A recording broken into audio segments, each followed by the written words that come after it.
Hi everyone, my name is Monica O'Neill. I am an academic advisor in the College of Nursing and Health Professions.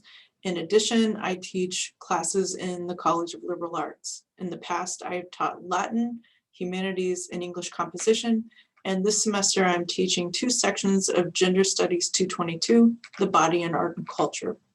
The title of my talk today is Dancing in a Dumpster Fire, Physical and Moral Pollution in Euripides' Bacchae, the 1984 version of Footloose, and the COVID-19 pandemic. Before I start, I just want to mention that this talk and the work that I'm doing is in fact a work in progress that came about simply when I was trying to summarize to someone the plot line of the Bacchae. And as I was summarizing it as a figure who comes to town and tries to get people to dance, even though it's against the rules, I realized that as I was describing that was almost exactly the plot line of Footloose also. And then while I was thinking more about the Bacchae and Footloose, the pandemic struck.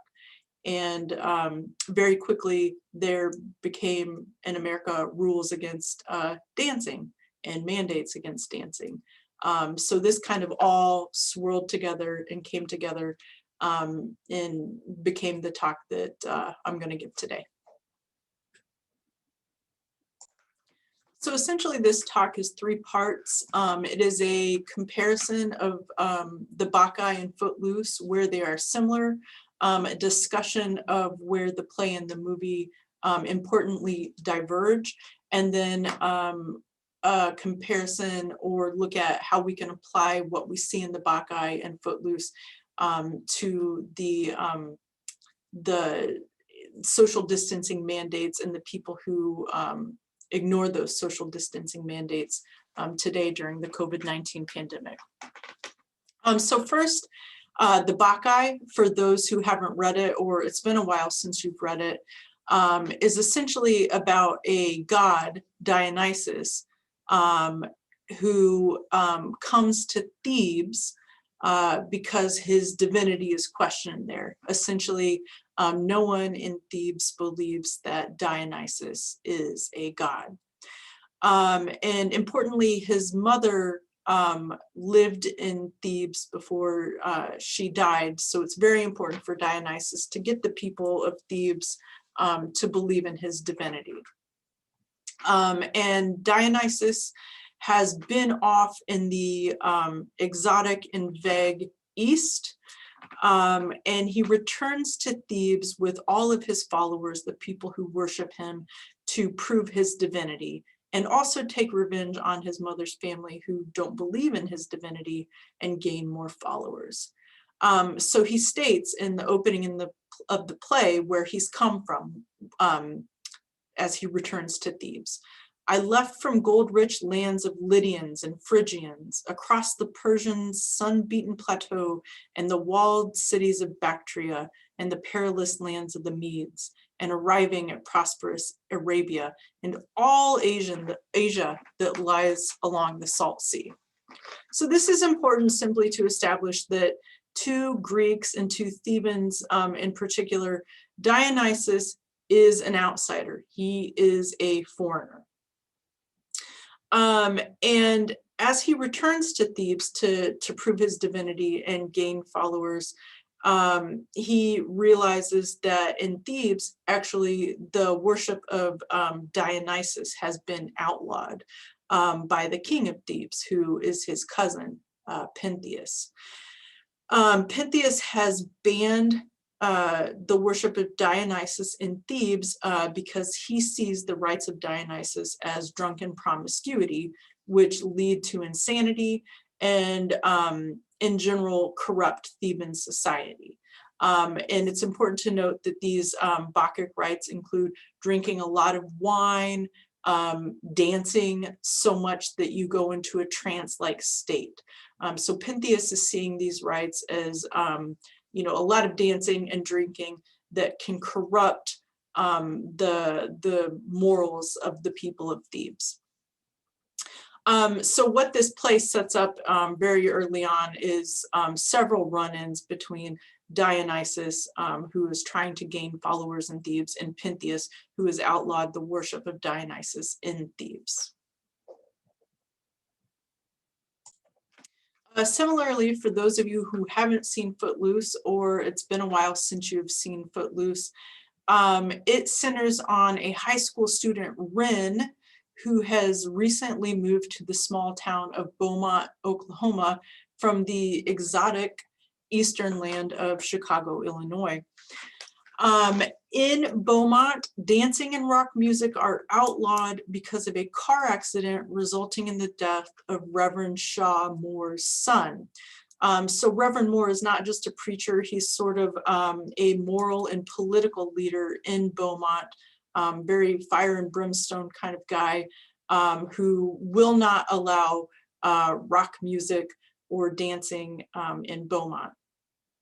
Reverend Moore thinks that dancing and rock music lead to promiscuity, drinking, and what he calls relaxed morality. So just like in the Bacchae, Footloose is setting up tension and a showdown between this political and religious leader on the one hand, and this young upstart foreigner on the other hand, who's trying to challenge the rules of the city, and what the elders of the city see as kind of corrupting the morals of the city. Rin challenges the city's ban on dancing and music and gains followers in the town. So Dionysus and Rin are our main characters, and they are very similar. Dionysus, again, is a foreigner. He comes from just the vague, exotic land of Asia. And similarly, Rin comes from the far-off land of Chicago, which is only seen as bigger and more metropolitan, and having less morals, fewer morals than the people of Beaumont. Importantly, both Dionysus and Rin are not seen as manly. At one point, Pentheus tells Dionysus that he is, quote, no wrestler, which is a super big insult in the ancient Greek world, that Dionysus does not look like he could be the type of man to take part in this very masculine Greek sport. Likewise, when Rin comes to Beaumont in high school, he is referred to as a pansy. So there are these questions of masculinity in both of these characters. They're both seen as effeminate, and yet somehow both threatening to steal away the women of the town and get them to do, you know, this illicit dancing. Both characters, their hair is problematic to the citizens in Thebes and Beaumont. Again, Pentheus tells Dionysus, as for your hair, it's long and it flows across your cheeks. I'll cut off this delicate hair of yours. Again, Rin, when he's in high school, he's stopped by a fellow student, and the fellow student just says, why don't you comb your hair? So again, just the similar presentations of the character, and kind of going against the masculinity of the town. Both of them obviously dance and encourage people to dance. Like that's the whole point of Dionysus coming to Thebes, is to get the citizens of Thebes to take part in his rites, which include drinking alcohol and dancing almost into an ecstatic trance, or into an ecstatic trance. Rin also encourages people to dance, even though it's against the rules of the town of Beaumont. And they both draw people away from the city for this illicit recreation. So the rites of Dionysus don't take place within the city limits of Thebes. They take place on Mount Kithaeron, in the forest outside of Thebes. And likewise, Rin takes people to a smaller town outside of Beaumont called Basin, or in one scene, he takes them over state lines. And I think this is important because in both the play and the movie, we see the characters drawing people, and particularly women, away from the social structure of the city where everyone has the rules and knows the rules, and takes them out to this wilder, more liminal space where this illicit recreation can happen. And both Dionysus and Rin are harassed by town authorities. Dionysus is thrown in prison at one point. Rin is pulled over and given a ticket for playing his music too loud. You know, both of these characters are drawing people and women in both works, importantly, away from their family, away from the social structure, away from the rules that have been set up in both of these towns. Pentheus's mother becomes a follower of Dionysus, as does his aunt. And in Footoose's case, Reverend Moore's daughter, Ariel, starts dating Rin, and even Reverend Moore's wife, Vi, starts being charmed by Rin and urges Reverend Moore to ease up a little bit on Rin and on these rules against dancing. So I've already spoken a little bit about both Pentheus and Reverend Shaw Moore, but these are the adversaries for Dionysus and Rin in the Bacchae and Footloose. Interestingly, they both represent the government. Pentheus is the king of Thebes. Shaw Moore is involved with the town council, and they both uphold mainstream religion. In Pentheus's case, he is adamant that there are no new gods, including no worship of Dionysus. In Shaw Moore's case, he's a very strict preacher, no music, no drinking, very fire and brimstone, and he will not entertain anything that challenges those rules. At one point, Pentheus mentions that this whole business of worshiping Dionysus, he says, is this business not worthy of the feared noose, committing wanton acts of outrage, whoever this stranger is? So at this point, he's advocating even death of Dionysus and his followers for kind of just following this stranger who's come to town to corrupt the morals of Thebes. So in both cases, these are our main characters, adversaries, and we're kind of setting up this showdown between Dionysus and Pentheus on one hand, and Shaw Moore and Rin on the other hand. So in both works, we've obviously got characters who want to promote dancing, and we've got characters who are standing in the way of letting that dancing happen. So the big question is, why is dancing such a big deal? Like, why is this fight being set up between those who want to dance and those who don't want dancing to happen?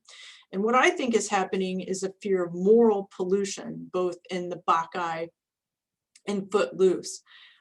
So Mary Douglas asserts that notions of pollution and taboo are no more than rules which protect men and societies from ambiguity and dissonance. They create and preserve boundaries by which moral and social order exist. So anything that crosses those boundaries then creates pollution, creates dissonance, creates ambiguity. And in this case, I think Pentheus and Shaw Moore see dancing as a way that's kind of creating this dissonance and ambiguity. It's a transgressive act that's only going to question their power and create a new form of power that they're not involved in because they're against this dancing. And to show you what I mean, in the Bacchae, Pentheus is questioning Dionysus, and he says, when you dance these rites, is it at night or during daylight? And Dionysus says, mainly at night. Shadows confer solemnity. And Pentheus adds, and deceive the women. It's all corrupt. And the bit about the rites being at night is really important because most rites and ceremonies directed at a god in ancient Greek religion happen during the day. And the only ones that happen at night are to contact an evil spirit or a chthonic deity, usually. So this is ringing alarm bells in Pentheus's head too, that these things happen at night where bad things and evil things usually take place. Also importantly, women, Dionysus welcomes women into these rites, and women are hardly let out of the house during this time in Greek society, but they would especially not go out at night, and they would not go outside of city limits at night. So this is all bad news for Pentheus. This is all questioning his source of power, his rules, the social structure, and the morals that he's enforcing. Similarly, in Footloose, Reverend Shaw Moore's daughter, Ariel, who you can see on the right picture on the slide, comes in one day and the Reverend is listening to some music. And Ariel asks, "What's that music?" And Reverend Moore says, "Oh, I think it's Haydn chamber pieces." And Ariel asks, "Oh, and that music is okay?" And Reverend Moore says, "Yeah, it's uplifting. It doesn't confuse people's minds and bodies." So again, we see here evidence from Reverend Moore that there are certain kinds of acts in dancing that are going to be transgressive and cause this moral corruption, this moral pollution. So the rites of the Bacchae and the music and the dancing to pop music in Footloose both create this dissonance and ambiguity and cross boundaries, and thus in Mary Douglas's definition creates this kind of pollution. And that is power in both of these works for groups of people who don't have much at this point. The teenagers in Footloose, who are ruled over by Reverend Moore and the town council, who are very strict, and women in the Bacchae, who are not allowed to drink and leave the house and go out at night. And just like in the previous slide where the people in power see dancing as moral corruption and moral pollution, in both the play and the movie, there's also this defense of dancing as actually the opposite of that, as a way to be closer to deities. So in the Bacchae, the chorus at one point says, "Oh, blessed is the man, the fortunate man who knows the rituals of the gods, who leads a pious life, whose spirit merges with these Bacchic celebrations, frenzied dancing in the mountains." So contrary to what Pentheus is trying to enforce, the chorus is saying, no, this is the way you get closer to deities. This is the way, by having these frenzied celebrations in the woods, by worshiping Dionysus in this way. Similarly, in Footloose, at one point, Rin is at a town council meeting trying to ask permission for a prom, and he's getting shut down. And he opens the Bible and reads from Psalm 149. And Psalm 149 says, "Praise the Lord, sing to the Lord a new song, his praise in the assembly of his faithful people. Let Israel rejoice in their maker, let the people of Zion be glad in their king. Let them praise his name with dancing and make music to him with timbrel and harp." So this is the same exact argument that they're being told, the worshippers of Dionysus and the teens in the town of Beaumont. They're both being told that dancing is a moral corruption, a moral pollution. And in both cases, the argument is no, dancing is actually a way to get closer to God. It's the exact opposite of what you were telling us. So in both the Bacchae and Footloose, we're leading up to a face-off between the main character, the proponent of dancing, and the adversary, the opponent of dancing. And this takes place in the Bacchae at the big bacchanal, the drinking and dancing trance-like ritual to praise Dionysus. And prom, of course, which is like a modern day bacchanal. So during the bacchanal in the Bacchae, what happens is Pentheus is spying on these rites, but he's been placed under a trance by Dionysus, and he's been humiliated even further by being made to wear women's clothes. And as he's spying on the dancing Maenads, the worshippers of Dionysus, which include his mother and his aunt, the Maenads see him, and they tear him apart from limb to limb.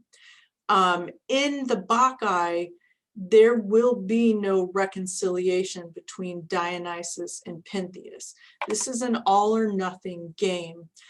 There can only be one winner, and spoiler alert, the god will always win.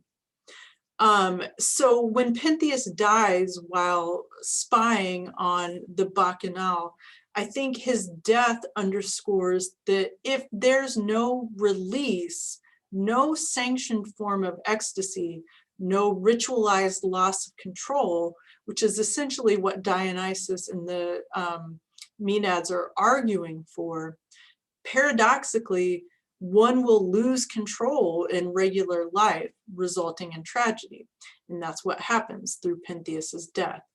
If Pentheus had willingly practiced the rites of Dionysus, or even allowed them, he wouldn't have died. Moving on to the Bacchanal and Footloose, otherwise known as prom, the Beaumont City Council denies Rennes' request to hold the prom inside the city limits of Beaumont. Shaw Moore and Rennes are building toward the same kind of outcome as Dionysus and Pentheus. However, something changes. The next day after Rennes is denied permission to have prom, Reverend Moore sees Beaumont citizens burning what they deem evil and harmful books, and he kind of recognizes the error of his ways. He still doesn't allow prom to take place within city limits, but Moore gives permission to Rennes to take his daughter Ariel to prom that they are going to hold outside the city limits in the rural area of Basin. McCone and Reader note that in this scene where Moore kind of sanctions the prom or gives permission for the prom, they argue where previously the prom had been an act of defiance and undermining of social order, it is transformed into the social apparatus by which order and hierarchies can be reinstated. The key is the ritualized implementation of de-differentiating acts alongside a strict proprietary set of observances. So when Rennes asks permission and then receives permission in a way, Rennes is recognizing the hierarchy. Moore also recognizes the need for this sanctioned ecstasy, the ritualized loss of control, and thereby avoids total humiliation or worse. So in Footloose, prom takes place. And as Kenny Loggins urges in the movie's title song, they kick off their Sunday shoes. And during this dance scene that you see here on the slide, we see teens who've not been allowed to dance for at least 5 or 6 years suddenly start dancing like pros who, as they dance in sync with Rennes, who's standing at the front of the group leading the way. So no one can kind of resist the thrums of the music and the dancing, and something takes over them and allows them to dance in a way that they've never been able to dance before. So before I move on, the final point, whereas the Bacchae ends in tragedy, a town torn apart, a family torn apart, a king murdered, his mother banished, and only the gods satisfied, Footloose avoids tragedy through the acceptance of dance, rock music, and the bacchanal ritual of prom. Moving forward to 2020 and 2021, it's easy to apply the Bacchae, written in 405 BCE, and Footloose, released in 1984, to today. In the age of COVID, there are bans on crowded public gatherings, parties, and dances. And like in 405 BCE and 1984 CE, there are people who rebel against these bans. Bacchae and Footloose deal in moral pollution. These COVID bans are in reaction to physical pollution, a deadly virus which has killed millions. But while the bans and the reaction to them start out in the realm of physical pollution, they have transcended into the moral arena. People have COVID fatigue and want to get out. College students are young and think they are invincible. We make judgments about people by who observed the bans and who does not. And we turn this into a who is with us and who is against us. Different political groups decide who the good people are, those who observe the bans or those who rebel against them. And we make inferences about other areas of people's lives based on the observance or rejection of these mandates. And so what I think we're seeing here is kind of this joining together of physical pollution in the right fear of physical contamination with COVID, and the moral pollution. And another way to look at this, it's what Philip Vanini calls the difference between physical disease and social dis-ease. And an article he wrote during the strictest part of the lockdowns, he says he differentiates between disease and dis-ease. He says disease is a sickness, an ailment disrupting a human, animal, or plant body. Dis-ease is different. Dis-ease is an infection affecting the body public, a social malaise, a rupture and a loss of ease and of comfort. Dis-ease is discomfort, anxiety, suspicion, and fear of the unknown, of contamination of the other. Dis-ease is a cessation of the normal, suspension of habit and ritual, all in the name of preventing disease. In atmospheres of dis-ease, all spaces become uninhibited, blocked off with caution tape. And again, he's speaking of the difference, particularly between the disease of COVID-19 and the dis-ease, the social dis-ease of the lockdown. And I think it's important to note that with that social dis-ease and that caution tape that's put up through lockdown, that there are still people who willfully break through this tape, who are unwilling to call off habit and ritual, as Vanini mentions. And in so doing, the people who break through this tape not only create more physical disease by the spread of COVID-19, but they create more social dis-ease, this atmosphere of discomfort, anxiety, and suspicion, fear of the unknown and contamination.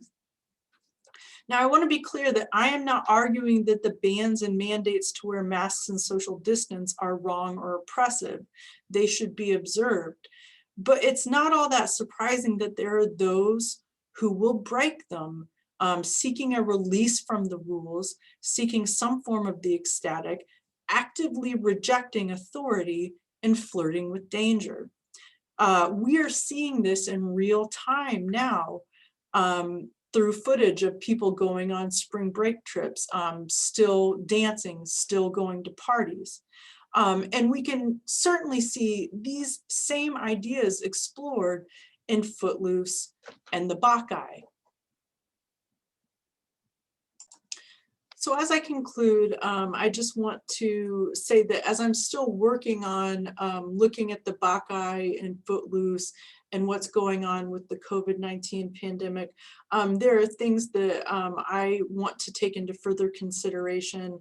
I definitely want to look in more to Mary Douglas and the angle between physical and moral pollution, looking at the important ways that Footloose and the Bacchae particularly diverge, going further into detail with that, the Bacchanal and the prom scene. And then also thinking about ways that the reaction to the social distancing bans and the large crowded gathering bans, the ways that those reactions are similar to what happens in both works that I looked at, but again, just as importantly, the ways that those are different.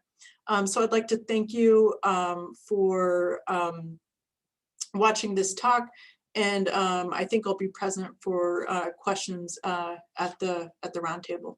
Thanks.